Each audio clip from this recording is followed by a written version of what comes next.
नमस्कार दोस्तों, लीगल गुरुकुल में आप सभी का बहुत बहुत स्वागत है। आशा करता हूं कि आप स्वस्थ होंगे।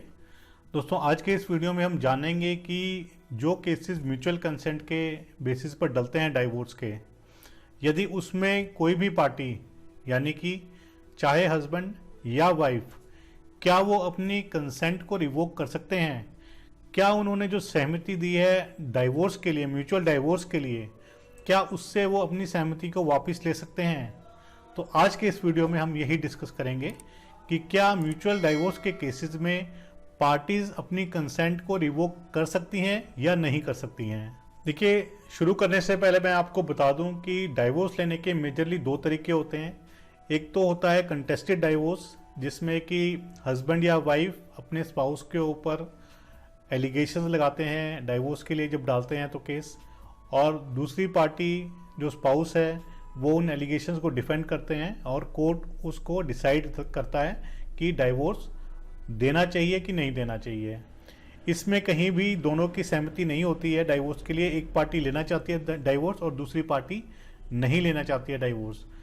लेकिन यदि दोनों पार्टीज ही आपस में तैयार हैं कि उनको पता है कि अब वो एक दूसरे के साथ नहीं रह सकते हैं और उनमें इतनी अंडरस्टैंडिंग है कि अपने जो भी इश्यूज हैं उनको किसी न किसी टर्म्स एंड कंडीशंस में ला करके वो अब म्यूचुअली डाइवोर्स लेना चाहते हैं, उन दोनों की कंसेंट है डाइवोर्स लेने के लिए, और वो म्यूचुअल कंसेंट से अपनी एक petition, divorce petition, mutual consent की डाइवोर्स पिटीशन डालते हैं, जिसमें कि 6 महीने में उनका डाइवोर्स हो जाता है। ये petition section 13B of Hindu marriage act डलती है। क्या म्यूचुअल डाइवोर्स के केसेस में पार्टीज अपनी कंसेंट को रिवोक कर सकती हैं या नहीं कर सकती हैं? तो इसका आंसर मैं आपको डायरेक्ट ही दूंगा कि जी हाँ, दोनों में से कोई भी पार्टी जब तक कि वो पिटीशन डिस्पोज ऑफ नहीं हुई है, उसमें डिक्री नहीं हुई है, उससे पहले पहले वो अपनी कंसेंट को रिवोक कर सकते हैं और इसमें कोई भी पाबंदी नहीं है। यदि एक स्पाउस, चाहे वो हस्बैंड हो या वाइफ हो, वो divorce petition, mutual divorce petition डलने के बाद अपनी कंसेंट रिवोक कर लेता है या कर लेती है और उसके बावजूद जो दूसरी पार्टी है वो डाइवोर्स लेना चाहती है, तो अब उसके पास म्यूचुअल डाइवोर्स का रास्ता जो है वो नहीं बचेगा। उसको जो और प्रोविजंस हैं और एक्ट में जो प्रोविजंस हैं हिंदू मैरिज एक्ट में है, तो उसके हिसाब से ही उसको जाना पड़ेगा, ना कि म्यूचुअल डाइवोर्स के हिसाब से।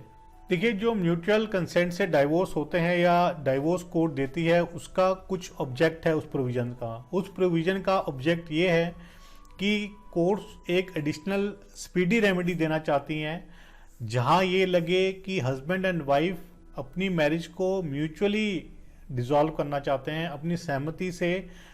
जब दोनों आपस में सब कुछ सोच विचार के अपनी टर्म्स कंडीशंस आपस में डिस्कस करके उसको ब्लैक एंड वाइट में लिख करके डाइवोर्स लेना चाहते हैं, तो ऐसे में ये प्रोविजन उनकी मदद के लिए आता है ताकि उनका और ज़्यादा टाइम वेस्ट ना हो और एक लिमिटेड टाइम में उनका डाइवोर्स हो जाए। देखिए, नॉर्मली म्यूचुअल कंसेंट से जो डाइवोर्स डाले जाते हैं वो विड्रॉ नहीं होते हैं जनरली, लेकिन मैं ये नहीं कहूँगा कि हाँ भी 100% ही विड्रॉ नहीं होते हैं। कहीं कहीं पे जहाँ पे वाइफ को लगता है कि कुछ टर्म्स कंडीशंस ठीक नहीं हैं, या जब वो टर्म्स कंडीशन साइन की गई तो उनको कुछ और इम्प्रेशन था, लेकिन जब धीरे धीरे उन्होंने उसको और इंटरप्रेट किया तो कुछ और ही मतलब निकल रहा है, या कहीं पे कंसेंट जो ली गई थी वाइफ की या हस्बैंड की, वो उनको लगता है कि कहीं ना कहीं अनड्यू प्रेशर था, किसी रिश्तेदार का प्रेशर था, पेरेंट्स का प्रेशर था या एडवोकेट का प्रेशर था। देखिए, कई चीज़ें होती हैं जिस वजह से कंसेंट उनको लगता है कि उनकी ली गई, उनकी खुद की कंसेंट नहीं थी। दूसरा, जैसे मैंने आपको बताया कि कुछ कंडीशंस भी हो सकती हैं जिसकी वजह से उनको कोई ऑब्जेक्शन हो।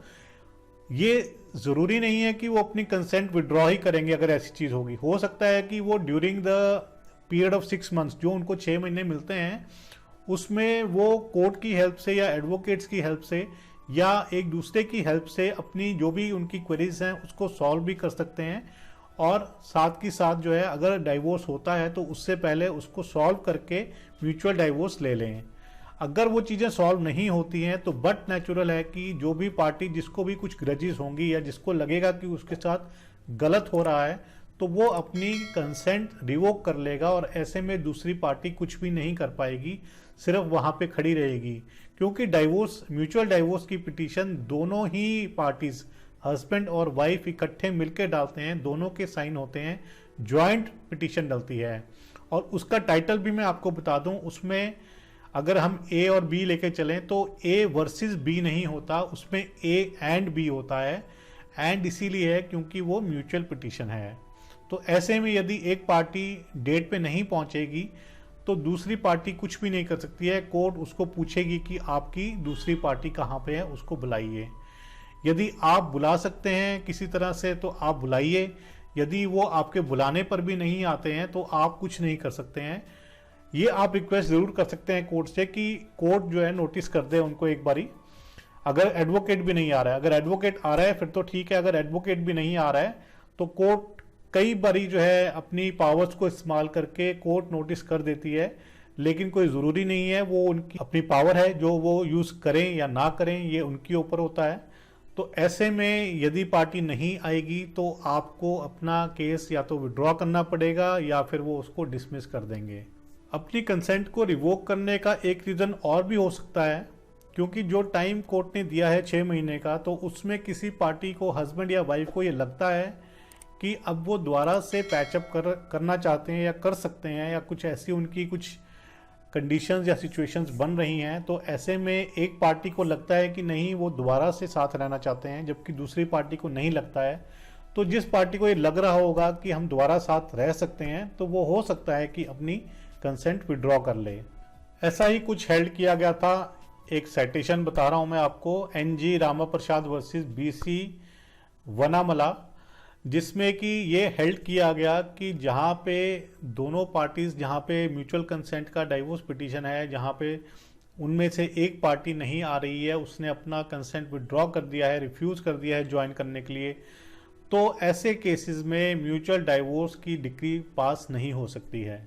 इन्हीं लाइंस पे मैं एक और आपको केस बताना चाहूँगा जो कि ऑनरेबल सुप्रीम कोर्ट द्वारा डिसाइड किया गया था, सुरेष्टा देवी वर्सेस ओम प्रकाश। इसमें भी कोर्ट ने यही हेल्ड किया है कि जो कोर्ट की पावर है म्यूचुअल डिग्री से डाइवोर्स देने की, वो सिर्फ उनकी इनिशियल पिटीशन पे नहीं देना है। वो क्योंकि एक उनको टाइम भी दिया गया है 3 महीने 6 महीने, क्योंकि अब 6 महीने का टाइम जी जो है वो कम कर सकते हैं अगर कोई इमरजेंसी सिचुएशन है तो ऐसे में जो टाइम दिया गया है वो उसको एक तरह से ये मान के चलें कि उसमें पार्टीज अपने सोच विचार करेंगी कि क्या उन्होंने जो फर्स्ट में अपने बयान दिए हैं फर्स्ट मोशन में, क्या वही अपने बयान सेकंड मोशन में रखने हैं कि नहीं रखने हैं। अगर वो दोनों में सेम रखते हैं तभी उनकी म्यूचुअल कंसेंट होगी, तभी उनकी कंसेंट जो है वो फ्री ऑफ कोर्शन या किसी तरह के प्रेशर से मानी जाएगी। इसी कड़ी में एक और जजमेंट है इंपॉर्टेंट, जो कि है अशोक वर्सेस रूपा। ये भी ऑनरेबल सुप्रीम कोर्ट की जजमेंट है। इसमें भी ऑनरेबल सुप्रीम कोर्ट ने यही कहा है कि म्यूचुअल कंसेंट तभी मानी जाएगी जब वो कंटिन्यू करती है डाइवोर्स डिग्री के पास होने तक। तो यानी कि डाइवोर्स की डिग्री कब पास होगी, जब उनकी फर्स्ट स्टेटमेंट हो जाएगी, टाइम जो उनको दिया गया है 6 महीने का वो पूरा हो जाएगा, उसके बाद सेकंड स्टेटमेंट होगी, और जब सेकंड स्टेटमेंट होगी उसके बाद उनको डाइवोर्स की डिग्री मिलेगी। तो यानी कि जब तक कि डाइवोर्स की डिग्री नहीं हो जाती है तब तक उनकी म्यूचुअल कंसेंट बनी रहनी चाहिए डाइवोर्स लेने के लिए। अगर वो नहीं बनती है तो किसी भी पार्टी की, यदि एक भी पार्टी की नहीं बनती है तो वो म्यूचुअल पिटीशन जो है वो डाइवोर्स डिक्री में कन्वर्ट नहीं होगी। तो ये था आज का वीडियो जिसमें कि मैंने आपके साथ डिस्कस किया कि यदि म्यूचुअल कंसेंट से डाइवोर्स की फाइलिंग होती है, डाइवोर्स का केस फाइल किया जाता है, तो उसमें दोनों ही पार्टी में से कोई भी पार्टी अपनी कंसेंट को रिवोक कर सकती है। कोई भी किसी के ऊपर बाउंडेशन नहीं होती, कोई भी किसी के ऊपर प्रेशर नहीं होता।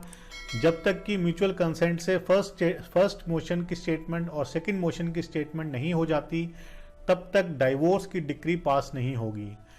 तो यदि आपको वीडियो पसंद आ रहे हैं तो प्लीज़ लाइक एंड सब्सक्राइब जरूर कीजिए, और साथ ही नोटिफिकेशन का आइकन, बेल आइकन ज़रूर प्रेस कर दीजिए ताकि आपको रेगुलर अपडेट्स और नोटिफिकेशन मिलती रहें। यदि आपकी कोई भी लीगल क्वेरी है तो आप मुझे लिख सकते हैं, मुझे ईमेल कर सकते हैं या कमेंट बॉक्स में लिख सकते हैं, आपको उसका रिप्लाई ज़रूर मिलेगा। अगली वीडियो में हम फिर मिलते हैं, तब तक के लिए धन्यवाद। जय हिंद।